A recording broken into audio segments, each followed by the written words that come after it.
জীবনের কোনো পরিস্থিতিতে যদি এই দৃশ্যটা আপনার সামনে আসে যে আপনি যাদের থেকে সাপোর্ট পাওয়ার আশা রাখার পরও সাপোর্ট পাচ্ছেন না, আপনরাই দূরে সরে যাচ্ছে, মনে রাখবেন আপনার আল্লাহ আপনার উপর দয়া করা শুরু করেছেন। সুবহানাল্লাহ।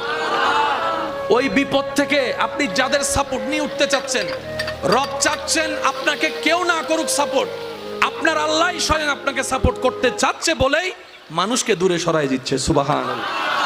জীবনে যদি কখনো দেখেন কাছের মানুষ দূরে সরে যাচ্ছে, বেঈমানি করছে, দুই নাম্বারই করছে, চোখ উল্টাই ফেলছে, আপনি বুঝে নেবেন আল্লাহ তাআলা আপনাকে দুনিয়ার আসল চিত্র দেখাচ্ছে।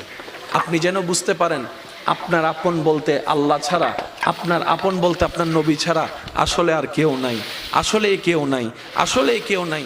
আপনার ভালোবাসার অধিকার পাওয়ার একমাত্র আল্লাহর আছে, স্রষ্টা হিসেবে নবীর আছে। আপনার উম্মত হিসেবে আপনি ভালোবাসবেন আপনার নবীকে, আপনি আল্লাহকে ভালোবাসবেন, আপনার নবীকে ভালোবাসবেন। এই বুঝটা